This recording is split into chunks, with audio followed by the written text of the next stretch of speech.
Hey guys, welcome back to Vertical Momentum. I'm your host, Richard Kaufman, also known as the Comeback Coach. Guys, this is going to be an amazing episode. This might even be a life-changing episode for you. So make sure you subscribe, leave a comment. My friend is an amazing guy, 20 plus years Air Force, done some amazing things in the air. Now he's doing some amazing things on the ground. We're going to be talking about marketing, branding, skill bridge, and some of the things that the skills you need after you get out of the service. So, brother, welcome to the show. How are you doing today? Thank you very much, Richard. It's my pleasure to be here. It's a great honor. Doing good. Transitioning out of the military recently, and just trying to get the word out on some of the stuff I've been working on. So I definitely appreciate this opportunity. Just to put it into context, I just retired on the 30th of September, 2022. So I started working with a nonprofit that was my skill bridge. We'll get into that in a little bit. And I'm actually right now in between jobs again, transitioning just because I'm prepping my family to help my mother, who has taken a slight downturn in health. So I'm just looking for something that brings in a little more revenue to help me and my brother are going to take on my mom's a lot of her medical expenses and everything. So, but other than that, doing really good. Happy to be here. Happy to provide some value. Talk about some online marketing stuff. Talk about SkillBridge, everything that you had mentioned. Well, as you know, guys, the show is totally open and honest and transparent. You know, I'm going through the same thing with my mother, so I'm going to be praying for you and your brother and your family and your mom, because that's the best thing I think I've learned about digital marketing is that, you know, you can make more money in the digital world than you can in the outside world. Mm-hmm. So we're going to be talking about that in a minute. But first of all, tell us a little bit about, first question I got to ask is I have a traumatic brain injury. And if I don't ask the question, I'm going to forget. And if you see me writing stuff down, it's because I do have a TBI, but your question, the things I want to ask you are very important. So I will write them down. Yep. First of all, what is your definition of resiliency? So I look at what the strength that you have within. So the power that you have to come back from something, right?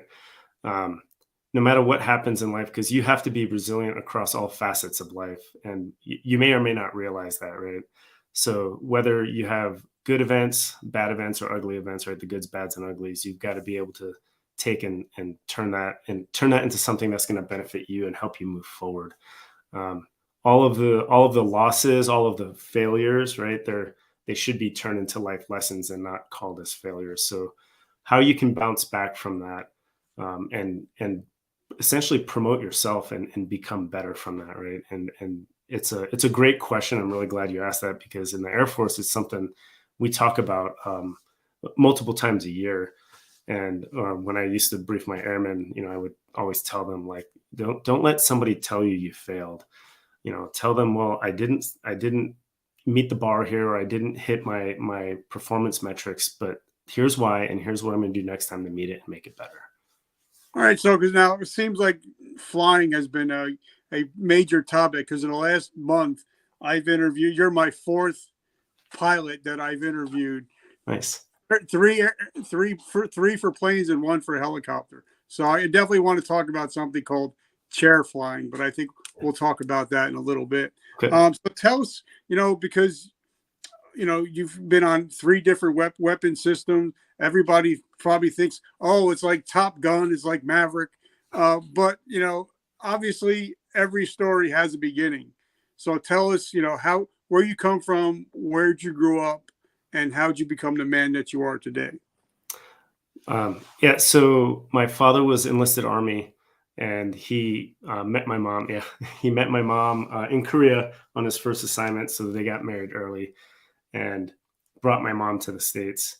So my brother and I were born a year after they met, and we actually hopped around 15 schools, K through 12, most of the time spent OCONUS, so overseas outside of the US, and just seeing the world. It was tough as a kid, going pretty much to a new school every school year, because, you know, you kind of need that that longevity with friendships and everything. So I'm a twin. I have a twin brother. He's a Coast Guard helicopter pilot. So at least we had each other growing up. Um, now that also that doesn't mean that it was all all friendly with us. We bickered a lot. We fought. Um, but my father was very regimented in the house, as an army engineer, special forces kind of guy. He stuck to his guns. We had the rules, and my brother and I swore off the military all the way through high school. And then come our senior year of high school, we were like, oh man, I think I'm going to do ROTC in college. And we both ended up, I went into Air Force ROTC. He went into the Coast Guard. They don't have ROTC. It's called C-SPY. Yeah.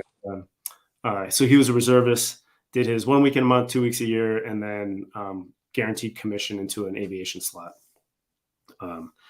And so I commissioned in the Air Force April of 2002, and jumped right into pilot training. And honestly, all the way up until then, my brother and I were pretty, things came to us very naturally in life, and big time athletes in high school, overseas, and academics were great. We both went to Embry-Riddle in Daytona Beach. We pretty much lived together all the way through college. And then when I went to pilot training, it was like a punch in the face. It was the hardest thing I've ever done in my life. And you're in this mix of people who are all like us. Like, things came easily for the most part, right? And then now the playing field is kind of leveled. So I actually graduated second from the bottom of my class in pilot training, and got assigned to KC-135s in Grand Forks, North Dakota, which was a blessing in disguise. So I'm flying air refuel tankers for 4 years up there, and the ops tempo was through the roof, ridiculous. Tons of deployments every year, gone well over 3/4 of the year. I was single at the time, so I was raising my hand a lot to go on these deployments and learn as much as I can about the weapon system. Got about 3,000 hours of flying in 4 years, which is predominantly unheard of. And then tried out for the U2 program. And it's literally, you have to raise your hand and try out, put in an application, and you go there to Beale Air Force Base for 2 weeks and go through the interview process the first week. And then the second week, you go through the flying interview, which is 3 flights in one of their 2-seaters. And as long as you show a progressive learning curve that you can be taught to land the airplane, then you'll get hired because you made it to the flying interview. Now, what is the U2? So the U2 is the high altitude reconnaissance aircraft. It's the airplane Francis Gary Powers got shot down in, right? We had an airplane shot down over Cuba. We did a lot of training with the Taiwanese guys way, way back in the day. So it's the long wing, high flying, slow aircraft that was a complementary build to the SR-71 back in the day, built by Skunk Works.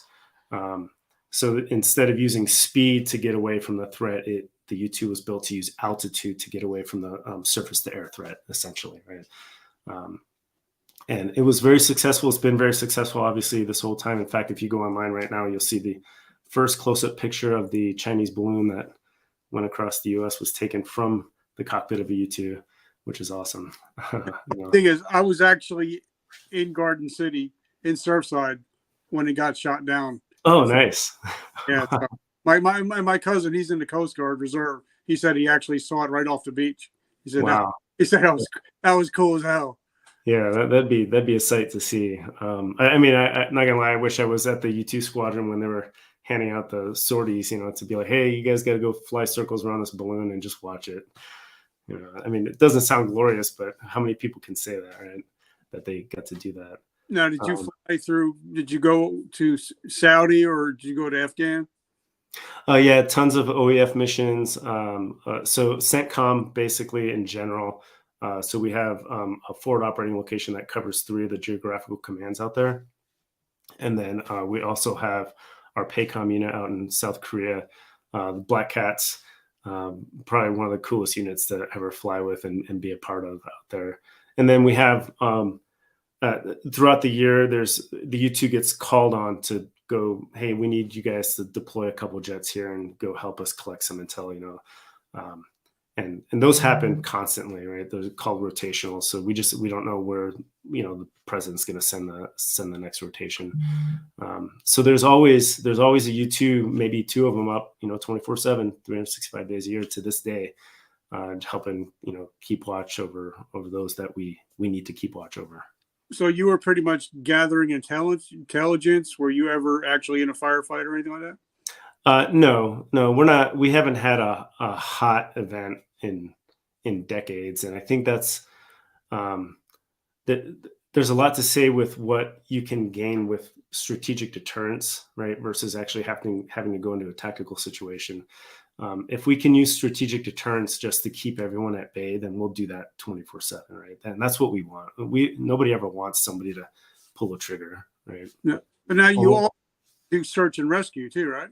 You did search and We rescue. will support search and rescue. It's tough from our platform, so we will augment what's called Sandy. So the search and rescue guys are actually down low, kind of getting the intel. If we know that there's a fallen angel somewhere or somebody who needs our support, then we'll give the big picture coverage until Sandy can get on scene. But we can't do the direct comms link because for search and rescue specifically, it's very hard to get the relevant speed you need for that tactical mission set from a high altitude platform. We can do it. It's just not practice enough to keep that mission flowing. Well, I just want to give a shout out to your brother. I'm a big, since my brother-in-law is Coast Guard. I love the Coast Guard. I love the shit that they do. And I'm a big, there's that Alaskan fishing show. And I'm so amazed what the Coast Guard can do. Yeah. So I just want to give big love to your brother and say, thank you. You guys don't ever get talked about a lot, but I just want to, say thank you to him also. Thank you. I'll definitely pass the word. I'll make sure he sees this for sure. All right. So let me ask you, because I grew up, I went, I think, to 15 or 16 different schools before I hit high school. So I never made a lot of friends. Mm-hmm. It was hard for me. But as an adult, it's amazing that I got to meet all these different people and go to all these different places and able to actually sit and read a room and watch people. Is that something you picked up growing up because you moved so much where you had to make friends, but you knew, well, we're probably not going to be friends forever, so we're just going to enjoy it while we got it? Yeah, definitely. I think it definitely builds a different side of character onto the child, right? As you grow up having to do that, because so we go back to your question about resiliency, right?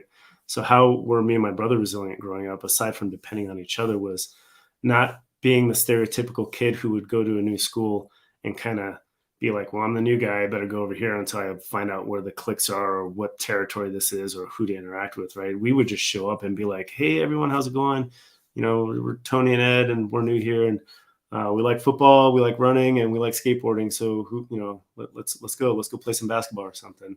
Just kind of, we learned to be more forward, a lot more extroverted, right, than introverted whenever we went somewhere new. And it was because of that. And then, so how does that play into life now? For sure, I'm never shy in any room. In fact, maybe a little annoying if you ask my wife, like as I go and try and meet everybody, high fives and handshakes all around kind of thing. Yeah. Right. And she's very introverted. She's like, how can you just walk up to people and do that? I'm like, that's easy. Just go up to them and give them a high five. You'll be good. Right. Well, so, one thing, I think growing up that way, we learn how to read a room. Yeah. We know, like, I can go into a room and I'll just sit for a second and I'll watch. I'm a people watcher. And, I think that's what made me such a good poker player, because I can watch people and watch for tells.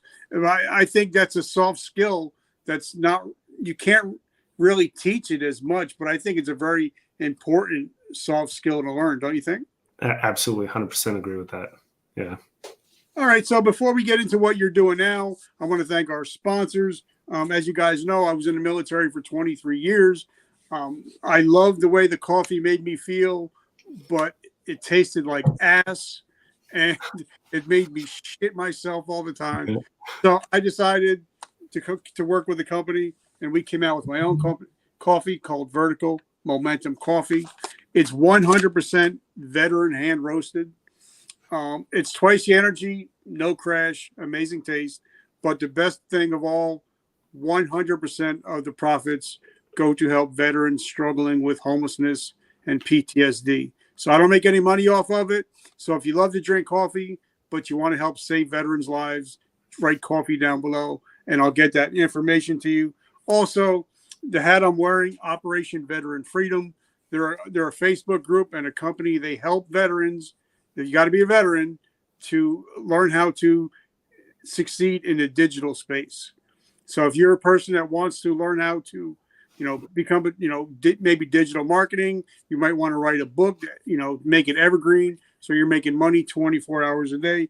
Definitely check them out. They got a brand new book out. It's called The Secret Power of Passion. Amazing book, changed my life. So check out OVF. You go on Facebook and it's Operation Veteran Freedom. But definitely check them out. So, now you say you did 20 years. Now, in my experience, and I think you're like my 611th interview with a veteran. Nice. Not everybody has the fairy tale ending where they retire and all the hoopla and the gala and they go out the way they want to go out. Because, no matter if you go in at age 18, you have a shelf life. Right. And you never see a 90-year-old active duty person. So, when we do get out, a lot of it's because we get hurt. A lot of it's because we decide it's not for us. For me, I got thrown out the first time for being a drug addict, and I got back in for a second time. Don't know how I did that. But when I got hurt and I lost my vision, the Army said, "We don't need you. You can't see, you can't shoot. We don't need you." Right. So now I don't have my vision. I don't have a job, and I don't have any money, and I don't have any skills. I'm a tank commander. That's what I did. And when I got out, I realized, like my friend Sergeant Nick Valentine said, the military does not give a shit about you. The phone stops ringing. You don't have a mission. You don't have camaraderie. You don't have a job. So a lot of us get out and struggle. And I think that's where skill bridge. That's where I think learning different skills like marketing, branding, things that we need, especially today in today's climate, because almost everything is going digital. So I really want to hop on that. And, what have you seen now? You're transitioning out. What was your transitioning out like? So I can tie the marketing and the skill bridge in together here in a second. So about 2 years before I retired, I started dabbling. Actually, probably 4 years before I retired, I started thinking about, I want to start my own business. Doing what? I had no idea. So at about 2 years before I retired, I was like, well, let me check out this Amazon FBA thing, right? Fulfilled by Amazon. And I went through, I bought a course, and I was like, okay, wow, there's actually a lot of work here, a lot more than I anticipated, because I still had a full-time job, right? So I bought a product, and I started going through the wickets of getting it fulfilled, out in China, and getting the mass amounts of product I needed to bring over to a warehouse over here, dealing with the shipping in China. And I ended up actually selling all that product out. And I was like, okay, that's not for me at all. So then I was like, well, so I can still maybe jump into e-commerce, but I wanted to support, made in America, employed by Americans and all that. And I couldn't find enough interest in the employee market, right? In people looking for jobs to do something to build an actual USA branded e-commerce store. And I was like, okay, well, that's not going to work. And then I started seeing, because I was Googling all this stuff online, right? And then so Google starts, the algorithm says, you might be interested in this. And I clicked on affiliate marketing one day and started learning about that. And I started getting into this. So now I'm about probably 14-ish months from separating. So I start signing on to be an affiliate with certain people, and I'm using social media to promote these links to either go buy a coaching course, or I did the Amazon sign up to be an affiliate thing, but that's like pennies. You'd have to, get your link out there to, multiple tens of thousands of people and sell big ticket items. So instead of selling a bunch of low ticket stuff, I started learning about selling only a few high ticket items to get higher commissions. And then one thing led to another. So I jumped onto another course where I learned how to do that, started getting some pretty good success with that as far as building up an online business, easily doing a solid, probably anywhere in the range of 8 to 13K a month. But it just wasn't that fulfilling. And I was like, well, do I really see myself doing this for the rest of my life? And so now here I am approaching my SkillBridge time, right? So I jump onto SkillBridge after interviewing with probably about 10 to 12 SkillBridge companies. And I found Allegiant Giving that offered a fully remote online program. And one of their courses, well, they didn't have a digital marketing course. So they used Coursera as their learning management system.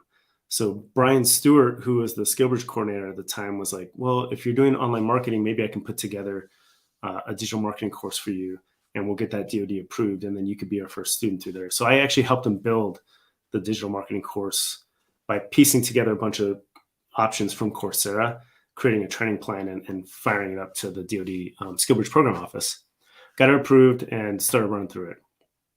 About halfway through my SkillBridge, so I got a 180-day SkillBridge approved, so 6 months prior to my official retirement date. I final outed from the Air Force. That was April 1st, 2022, a Friday.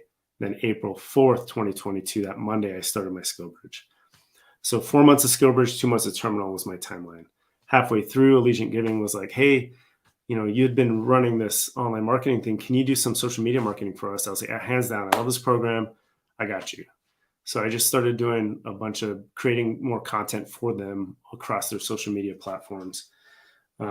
And then I ended up day one of my terminal, which was August 1st, 2022, they signed me on as a 1099 contractor for 60 days, since I was terminal for 60 days, which was a great deal.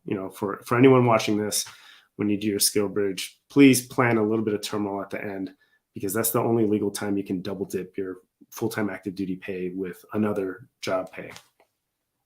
All right. So before we get in, because I've seen the word SkillBridge, and I was going to look it up, but I'm like, you know what?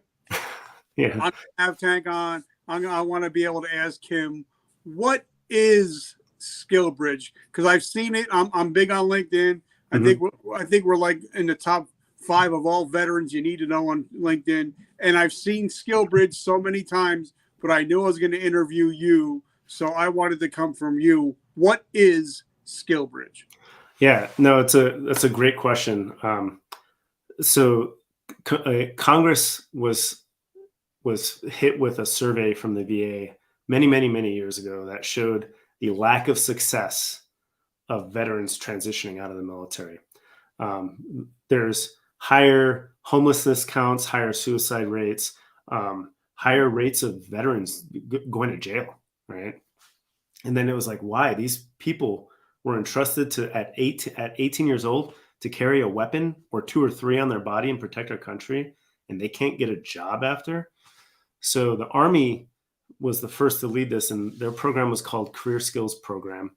And they had that, I want to say it's well over 10 years, maybe 12 years ago, when they got it up and running wholeheartedly. And they were the only branch to start running with it.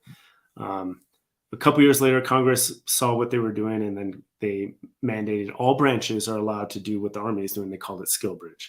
What the congressional mandate for SkillBridge, it allocates up to 180 days for any active duty service member to start their transition out of the military. Within that 180-day period, so meaning 6 months, you can essentially terminate your contract 6 months earlier than what you signed on for.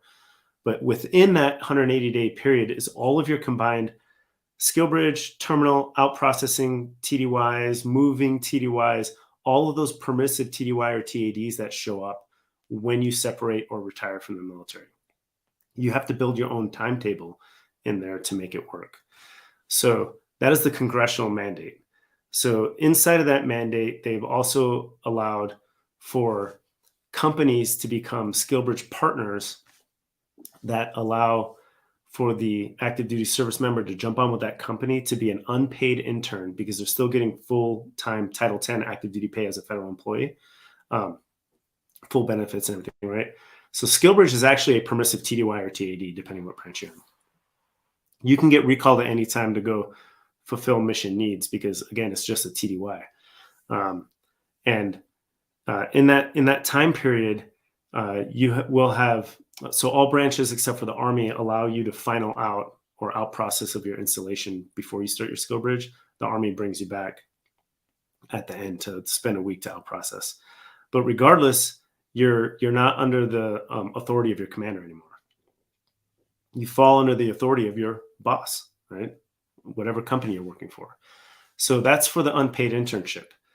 A few years down the road from when Congress mandated the first DoD SkillBridge program, they said, hey, we'd like to also add in what's called employee skills training, or EST. It's basically an online education-based program. And that's what a lot of companies do now. So my SkillBridge was remote at home right here in this office, online on Coursera every day, going through the courses that were outlined in my training plan for X number of months, right?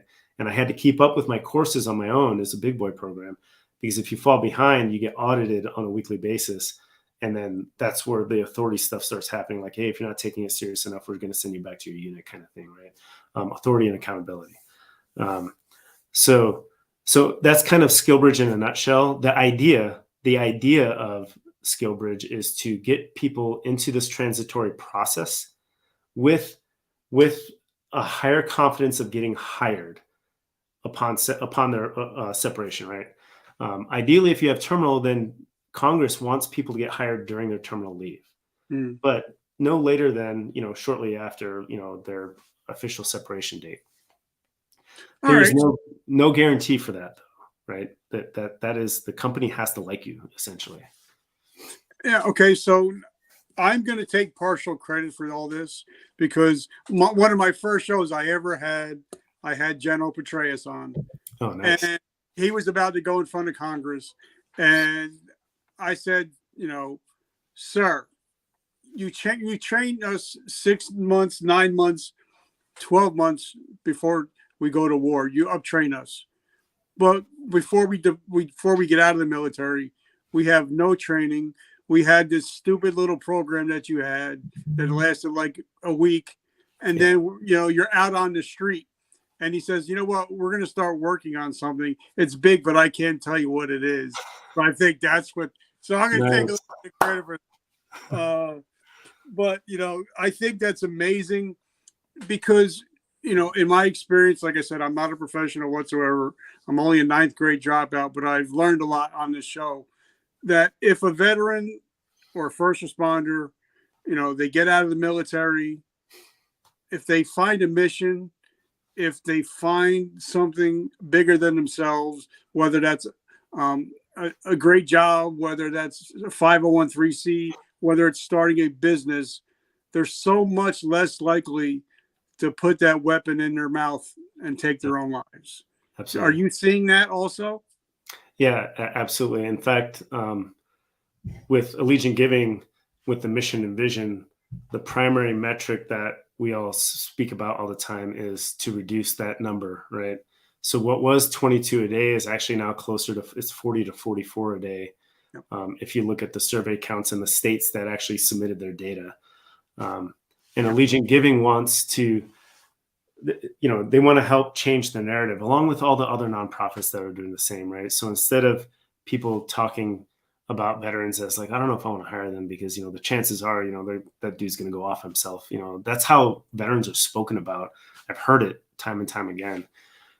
So instead of focusing on the negative and that number, right, which is 40 to 44 a day right now, we want people to be like, hell yeah, I want to hire that veteran. I might have to teach them the skill in that specific job set, but guess what? I don't have to teach that person any leadership or followership skills. I don't have to teach them how to take initiative for themselves.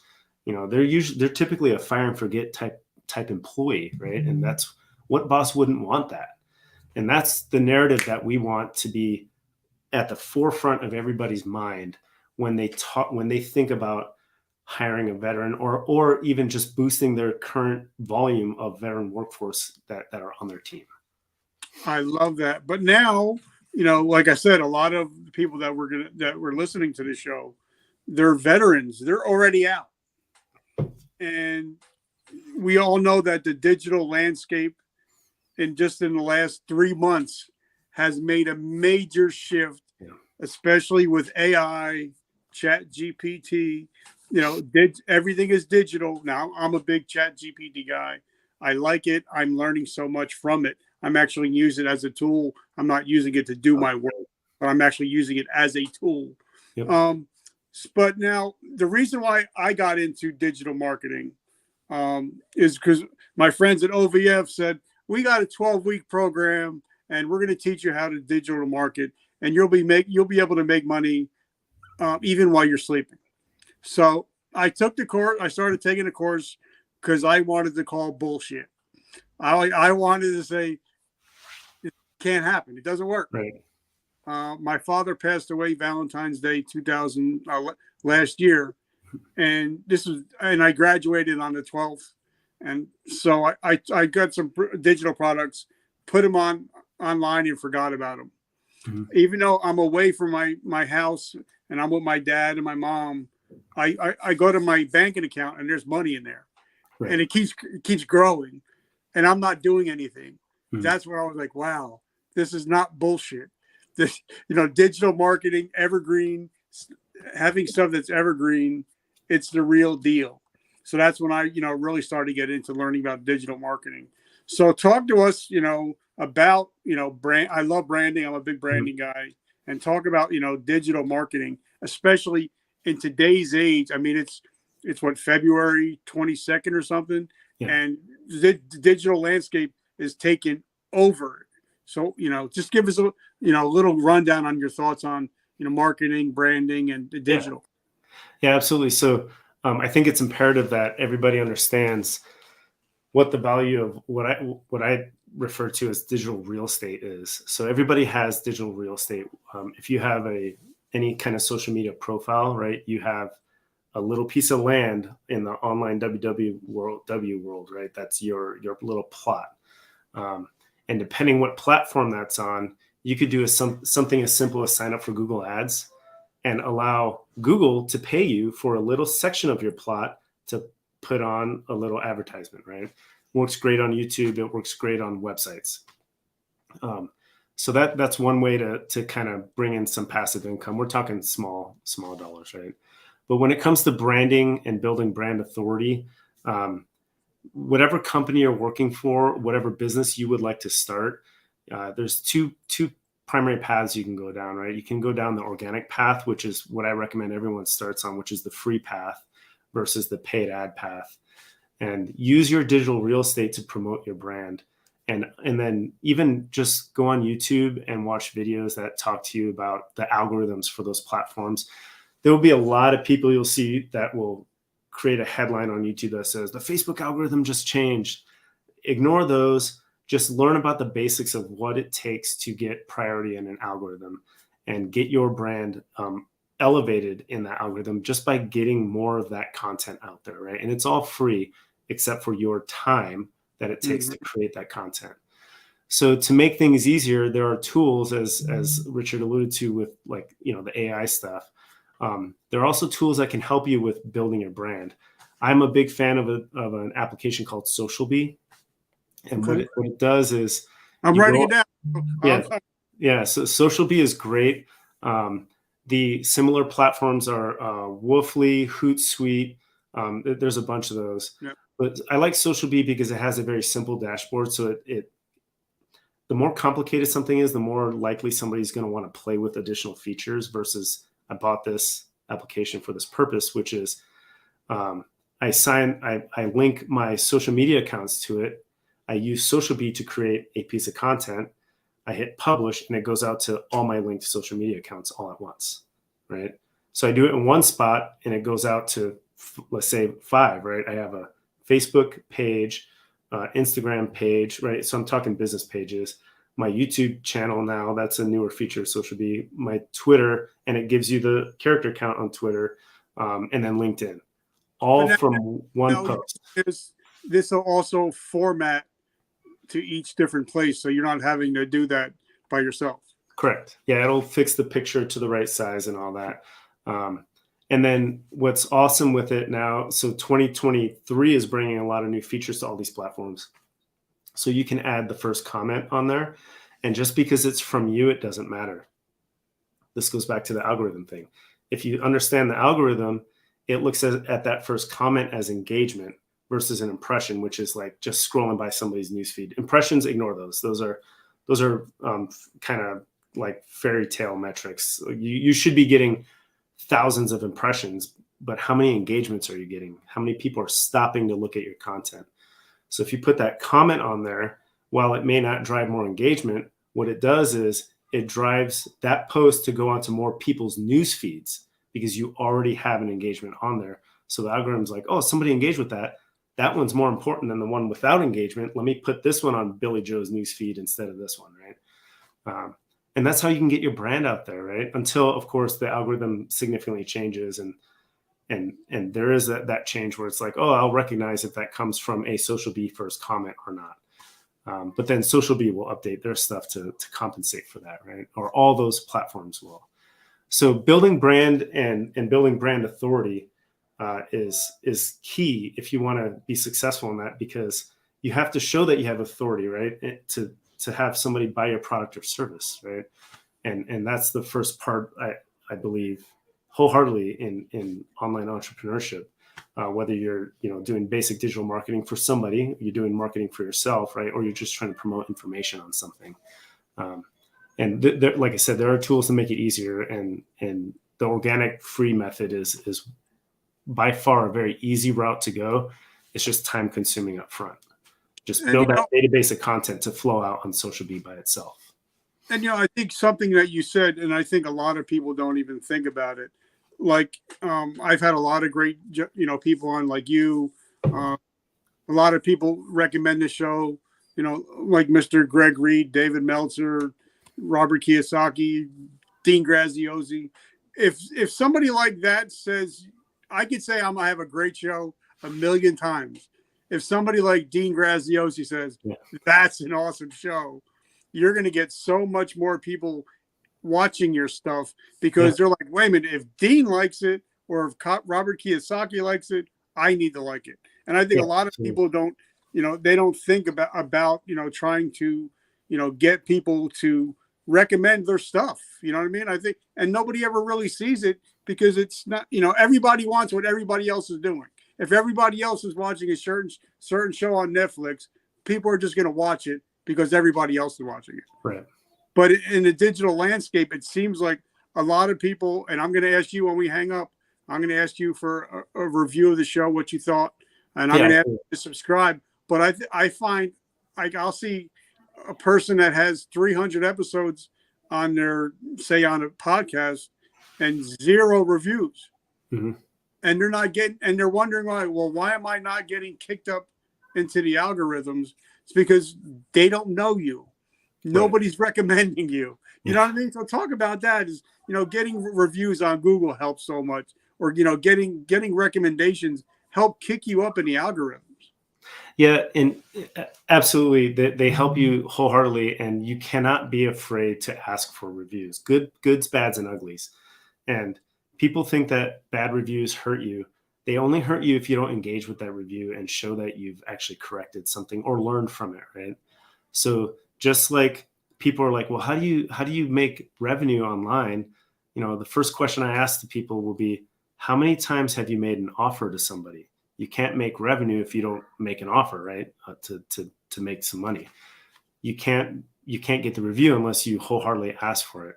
So again, I'll go back to Social Bee. You can have a category in there that sends out a content piece that every week says, hey, don't forget to, if you've done business with me or whatever, here's a link to my Trustpilot review, which is tied to Google reviews, or here's my Google My Business space. Please drop a review here. And oh, by the way, here's my Facebook page. Please drop a review here.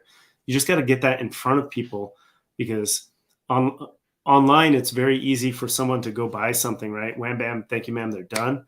And then they walk away from your store. They're not walking out of your store to the parked car that's parked in the parking lot. That whole time, they know they're in the Walmart parking lot. They remember that they're at Walmart. Like, once you buy something on Amazon, that's it. You're done, right? And you go off and play with your kids. So you need to remind people to do that, and you cannot be afraid to do that. But reviews are absolutely critical to your online business, 100%. Okay.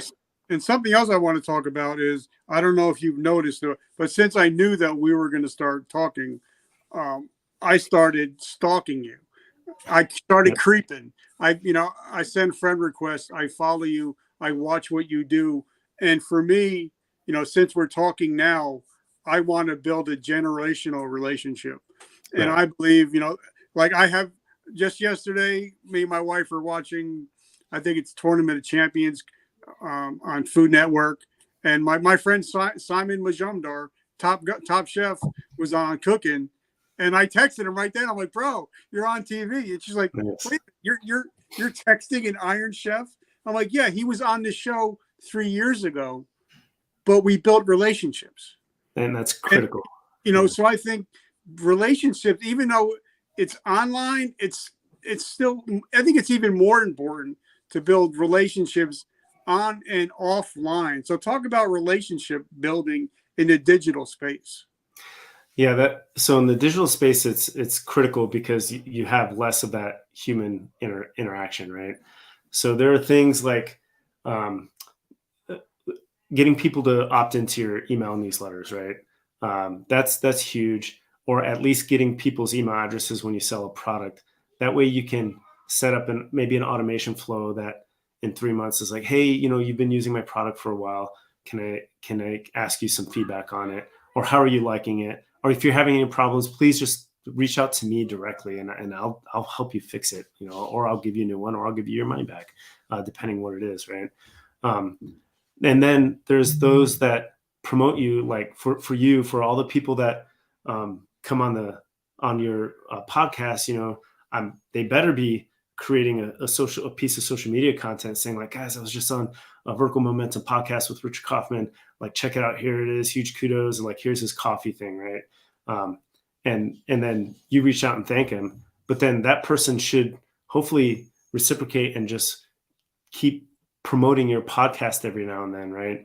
Because if I have like my online small business consulting, if I want you to ever in the future to say something about like, oh, Tank Aponte does integrations with stuff, reach out to him.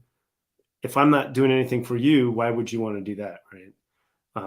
And then the other part of that is the person who you keep that relationship with, you are just extending your social media network and reach by however many people their reach is, right?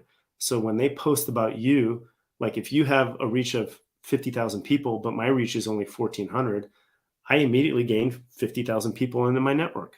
Because if you repost something or post something and tag me in it, then it goes out to your network, right? And then hopefully my network starts to grow because people will start to like and follow me as well.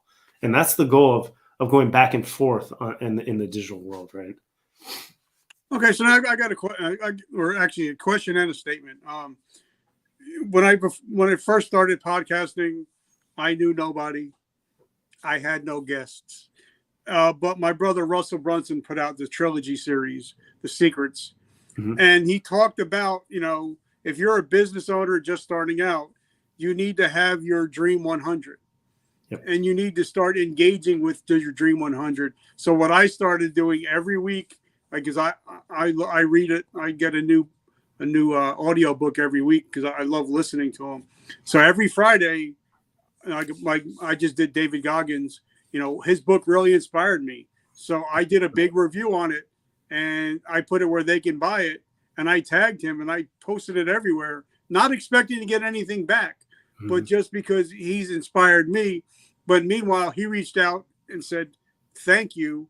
What can I help you with?" And I didn't ask for anything. So I think a lot of people think you got to have a lot of money to get into your top 100. But really, it just takes some time.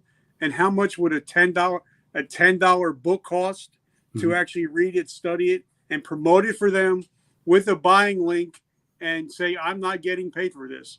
I'm just doing this because this book has impacted my life. So, what do you think about having a Dream 100 and then, working your way into the Dream 100? And sometimes you got to pay your way to get into the Dream 100. But if you don't have the money to pay in, you can work your way into the Dream 100, right?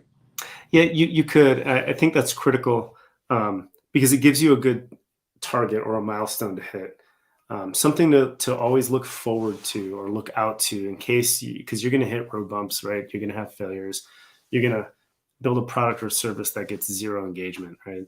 But again, what does resiliency look like? Well, how are you going to bounce back from that, and how are you going to take the lessons learned and get one step closer to that Dream 100, right? And then how to engage with that Dream 100 as well. So just like you did, you just got to go out and do it. Honestly, one of the best platforms to do that on, in my opinion, is Twitter. And if you're listening to Robert Garcia a lot in his free courses or Tactical CEQ, he talks about engaging with people on Twitter as well. It So seems that, where do you think I learned everything? yeah, From I was one of the first persons to ever buy into Tactical CEQ back when it was the Veteran Entrepreneur Guide. That's how far I go back with Robert. So awesome. I love Tac CEQ.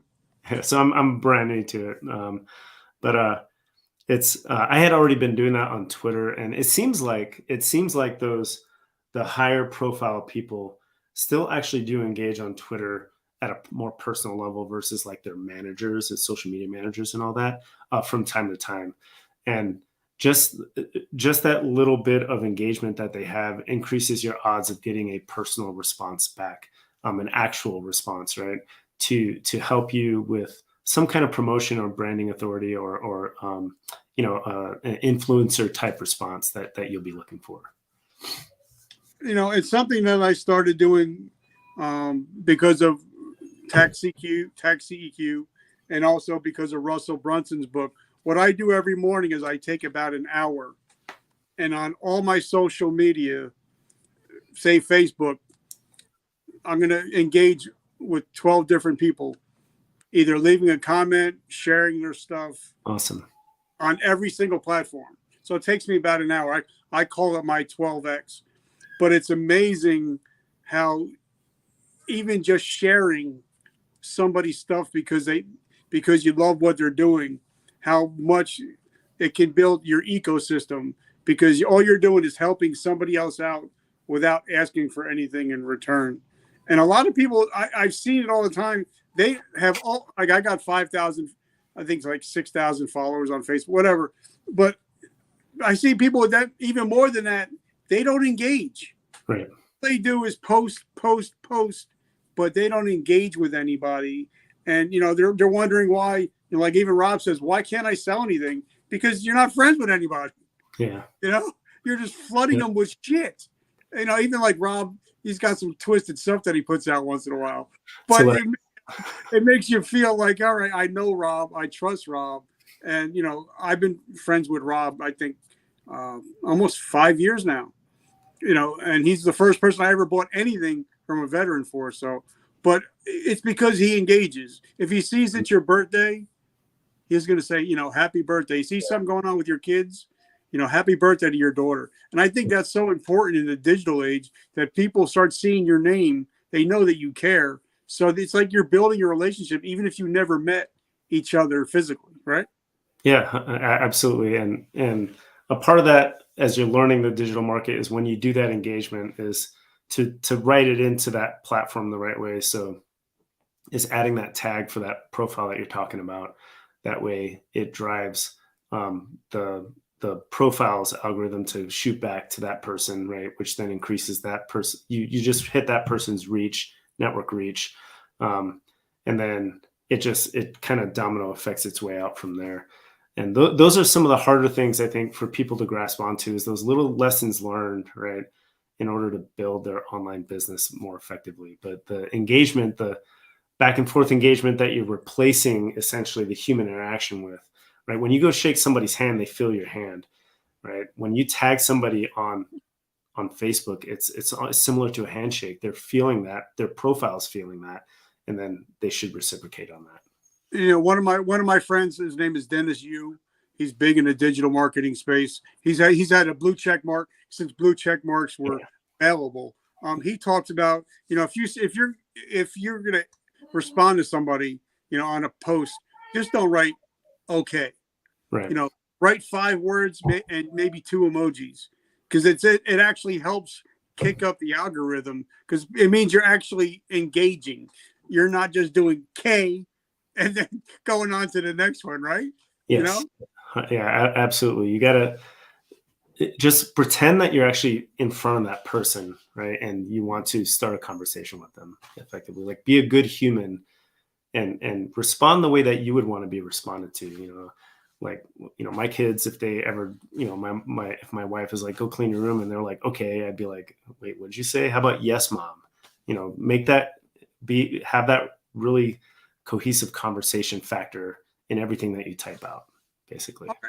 So now let me ask you, because we're talking about digital. As we know, TikTok kind of took over the world. Um, Short video content, 60-second short form video is taking over. I have my friend Trey Carmichael. We're talking about that on our episodes. That even YouTube has YouTube Shorts now. Yep. Instagram has their what I don't remember, Reels. Facebook got so short term video is really starting to become a big thing. So what are you seeing in the forms of short form video? So I think it's great for impressions. I think it's a lot harder to actually target a niche audience if you have one built for your business. TikTok, especially because their algorithm is more open to, I just want to get your content, right? You, the profile user, out to as many news or for your feeds, right, as possible. So it's very, very hard to target that niche audience. You have to get really non-complacent with the hashtags that you're using, any of the additional tags that you're using. And when you look at the media on your smart device and you're sitting there trying to add all that stuff, it can get kind of hard. I think the overall short form video itself is very dominant because you can provide one. And I always tell my consulting clients, like, you got to pick one thing to talk about on these videos, because if you start talking about something else, you're going to hit the time limit or you're going to lose your audience. So know what you're going to talk about. State one solid fact about it, one solid result, and that's it. And you're done. You could do that in 25 or 30 seconds. But the key part is to have the right hashtags on there. So as people are searching for something that they're looking for, your hashtags pop up, right? And part of that also goes back to knowing how to search for relevant hashtags, right? So Instagram has a great hashtag tool right in their search bar. If you do hashtag, coffee, it'll hit the drop down and tell you all the variants of hashtag coffee, whatever, right? It'll tie in 2 or 3 words and the number of users they're using. And I always tell people, don't go for the ones that are multi-million users. Go for the ones that are like probably in the upper tens of thousands, maybe lower 6-digit users, because your brand probably isn't competitive at that high user count, but you have a better chance of being seen at that lower user count or lower popularity of the hashtag count. And then there's, of course, other options. Displaypurposes.com is a great hashtag analyzer that has a hashtag counter. And then it does a geographic, you can put it on a map, and in and around your area, you can see what hashtags people are looking up, and completely free as well.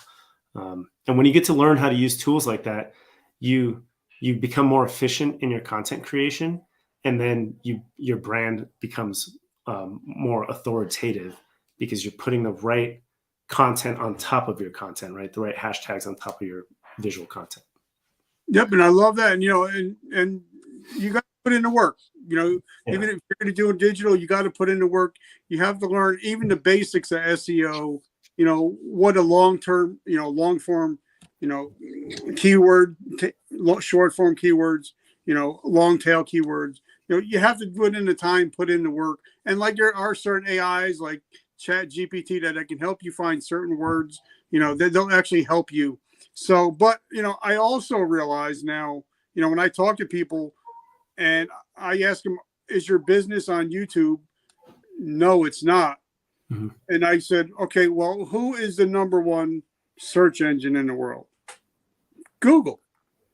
Who is the number 2 search engine in the world? YouTube. Who Well, owns who YouTube? owns YouTube? Google. Yeah. So if you want to get, Yeah. start your business, try to get onto, YouTube, because you're going to be found more. And, Right. if you might as well get in the top 2 search engines in the world, and it's still free. You don't Yep. have to pay right now for YouTube, right? Yeah, correct. And the key part about the YouTube thing is not just getting your videos on there, it's the description. It's what you write in the description, because what you write in the description, including the hashtags and maybe even the tags, right? If you're tagging other YouTube users on there, um, and keywords that you write in there affect your SEO, because Google's search engine pulls from those descriptions, and you don't need to be an SEO expert if you're using YouTube. You just have to write the correct copy into that description, and it will boost you overall in Google search. I love it. Now, for me, for the last couple of minutes, like I said, I'm a big branding guy. For me, I've always worn a hat ever since the day I started, and I'm not because I'm going bald, but because of the conversation I had with Chris Kyle's wife, that I honor him by always wearing a hat on the show. And if I go on any podcast and they say you can't wear a hat, well, I guess I'm not coming on. Right. And I got Awesome. invited to the top 5 podcasts in the world, and they said, well, we need you in the suit and a tie, and you can't wear your hat. I was like, well, I guess I can't come on, because Yeah. I made a promise to Chris Kyle's wife. But for me, if I go outside and somebody sees me and I don't have a hat on, they're like, wait a minute, where's your hat? Yeah. So for me, it's kind of like part of my, hey, beautiful. Sorry, she just woke up from her nap. This is I Cara. Say hi to Mr. Kaufman. Hi. Hi, Mr. Richards. Here, go have your snack. Bye-bye. So gorgeous. You're blessed. Thanks. So for me, that is part of my brand. Right. If anybody sees me, I went to go to military influencer conference. Everybody's wearing shirts and ties. I'm wearing a hat and I'm hugging everybody, but they knew that was me. Yep. So talk about, sometimes having a brand and staying consistent with that brand. Because I'm a big, like you said, you were a sports guy. I grew up in the years of Michael Jordan. Yeah. And, Jordan, if he would have shown up wearing a Nike suit, and Adidas suit and Adidas sneakers, people would have lost their minds. Yep. Because he is the face of Nike. So talk about being your brand. Yeah, so that's pretty important, and there is a difference with being your brand when you're online versus being your brand when you're offline. So you have a big online and offline presence, so it's important that your personality and what you illustrate to everybody is congruent, right? Both online and offline. And for those who don't have a big offline presence, maybe they're not big on video content, maybe they're just a copywriter, then it becomes a little easier to separate the two. But you do have to promote your brand. It's like being in the military, right? Like you get paid a salary. You're 24/7. You are representative of the branch that you serve, right? Until you get out, even after you get out, because until you're off of your active ready reserve status, or unless you're unfortunately like completely medically disqualified, you are still somewhat representative of the branch that you could be recalled to. And if you relate that to your brand, you always want to promote your brand. You want to speak the way your brand would speak. You don't want to say anything. It's kind of like politicians and I hate when they bash each other online. But if you say something, right? Maybe let's say we were two competitive brands, and you saw me post something on Facebook that went against your ideals or your brand, and you thought it went against my brand. You could do a hate campaign. Oh, Tank Aponte's brand said this, blah blah blah. And maybe that wasn't representative of my brand. So you got to think about it that way as well, because you always want your customers or your audience. When you're online, you're talking about your audience, right? You want your audience to recognize everything that you say, everything that you do when they're looking up your brand. And even if your brand isn't on there, they might see something representative of maybe your logo, or maybe even the color structure of what you're doing, right? So my logo is typically black, red, and white. So if somebody sees content on somewhere that's all black, red, and white, and it looks like content they're interested in, maybe they'll be like, oh, I wonder if that's Tank's aspect ratio stuff, kind of thing. So that's why it's very important to make sure that you have congruency across the board, both online and offline. Okay, so and that we're winding down. I've had a lot of people said, I want to sponsor your show, but we're a liquor company or we're a CBD company. And I'm like, guys, I'm in recovery, right? Yeah. I can't say, all right, yeah, guys, go out and buy this liquor. If I'm not you, because I was with GNC for over 30 years and I would actually use the products. So, and if I didn't use the products, I did not feel good selling them. Right. And that's the same with my sponsorship. Even like I have a brand new company came out aboard called Honeybees. They're honey products, but I'm actually using the products. Cool. So I believe that if you're going to be in business and if you're going to have sponsorships, make sure that you actually believe in the sponsor, the sponsor, and if it's something that you would actually or have your family use. And I think a lot of people look at the money coming until something happens down the road, and then they're like, but you're sponsored by Absolute Vodka, but you're here at an AA meeting. You know what I mean? Yeah, that's a great example, actually. Yeah, and that's where you can see the congruency isn't meshing, right? So definitely always keep that in mind. And the other part of that is just because somebody is offering you a sponsorship, if they're not congruent, don't just see the money, because while they might pay you or put an ad on their site for your brand, right, which will get millions of reach, because your brand isn't congruent with that, you'll lose your customer base at the same time. So the payment isn't worth it, right? The investment is short term and just it doesn't work for your business. Okay, so let us know, last question is, how do we find you? What do you got going on now? And how do we support your mission? So what do I have going on now besides my daughter rolling around the couch behind me here? That's great. See, that's beautiful. And I hope that means you're being real. That means you're being a dad. That means you're beating 90% of the men out there by being a real dad. Appreciate that. So I'm actually, I had my small business consulting that was I put it on the wayside as I was working with Allegiant Giving Corporation, a veteran run nonprofit, to help them promote their SkillBridge and veteran workforce programs.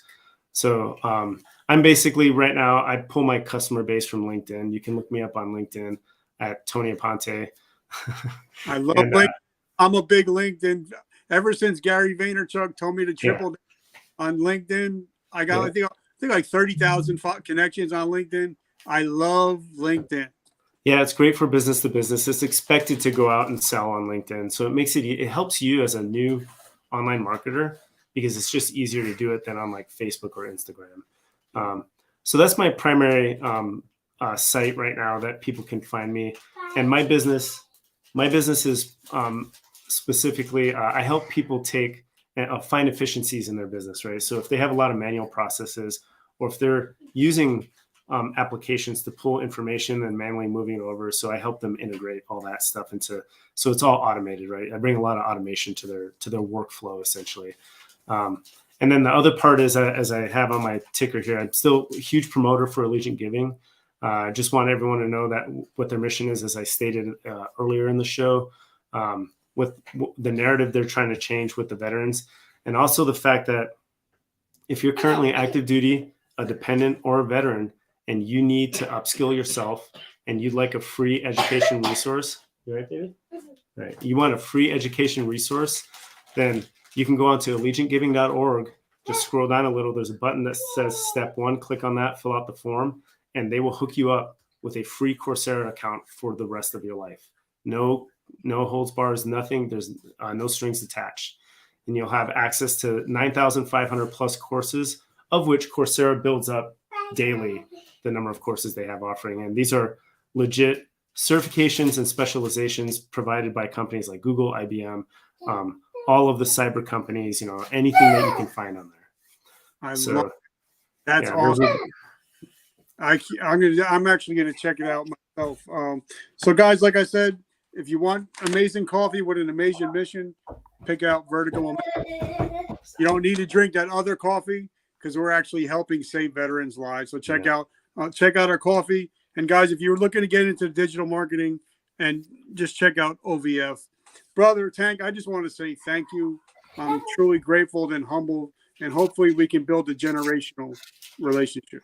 Absolutely, brother. We better stay in touch. And thank you for everything you're doing as well. Thank you for having me on the show. It's an honor. You're welcome, and your daughter's beautiful. God bless. That's amazing. Thank you.